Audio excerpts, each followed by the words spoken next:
ഇനി മുതൽ വെസ്റ്റ് വിസയിൽ വരുന്നവർക്ക് ഒരു മാസം ഇരിക്കാൻ പറ്റും. ഇതിന് മുമ്പുള്ള വിസയായിരുന്നു 20 ഒറ്റയിലായിരുന്നു. ഇനി മാർച്ചാകുമ്പോൾ അറിയാൻ തോന്നുന്നു. ഇതുപോലെ പോയി വലിയ ബാനല്ല ചിലപ്പോൾ ഓൺലൈൻ ത്രൂ റിന്യൂ വേണ്ടി വരും. റിന്യൂ ചെയ്തില്ല. അവനൊരു 5ാം ക്ലാസ് എത്തണമായിരിക്കും. വരെ അവർക്ക് ഞങ്ങൾ ഒരുമിച്ചില്ല വർക്കുന്നത്. അല്ല, എത്ര മണി വരെ? ഞങ്ങളവിടെ 7:30 to 4 ആണ്. 1 to 2:30. ശ്യാമയുടെ വീട്ടിൽ പോയിട്ട് കഴിക്കുന്നത് ISC എന്ന് പറഞ്ഞ കമ്പനിയിലാണ്. ISC എന്ന് പറഞ്ഞു. നിങ്ങൾ എത്ര കാലം ഇവിടെ വന്നിട്ട്? 10 വർഷം. ഏത് രാജ്യമാണോ?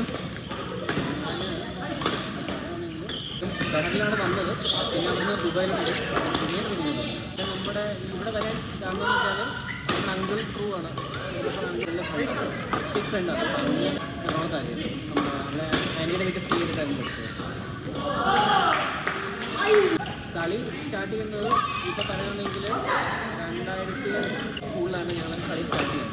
അവിടെ നിന്ന് കളിച്ച് ജിസേനൊക്കെ പിള്ളേർ വന്നാൽ ഇന്തോനേഷ്യ എന്നൊക്കെ എന്താ പറയുക എപ്പോഴും കോമ്പറ്റീഷൻ. ABC ഒരു പ്രശ്നമായിട്ട് ഒരു പ്ലെയർ ഇപ്പം നമ്മൾ ഒരു ലെവൽ കളിക്കുക, ആ ലെവലിലേ കളിക്കാൻ പറ്റും. കാരണം വേറെ നോക്കുള്ളിൽ അങ്ങനെയല്ല. എല്ലാവരും ഈഗോ ഉള്ളവരും ഉണ്ട്. എന്നാൽ നല്ല പ്ലേയേഴ്സ് ഓൾമോസ്റ്റ് ഒരു 90% പ്ലേയേഴ്സും നമ്മുടെ എല്ലാവരും ഇന്ന് കളിക്കാനുള്ള ഇതാണ്. ആ ഒരു ഇതുണ്ട്. ഒന്നുമില്ല നമ്മുടെ ഞാൻ ശരിക്കും ഉണ്ടായിരുന്നു. റിയാദ്, നമ്മുടെ അറാംകോ, ഉദല്യ അറാംകോ, റാഫിന അറാംകോ, ഓൾമോസ്റ്റ് എല്ലായിടത്തും പോയി കപ്പടിച്ചു. നമ്മൾ ചാമ്പ്യൻഷിപ്പിൽ കളി മൊത്തം നിന്നു. പിന്നെ ക്രിക്കറ്റായി. പിന്നെ അങ്ങനെ മാറി ആവുന്നില്ല. ബാറ്റ്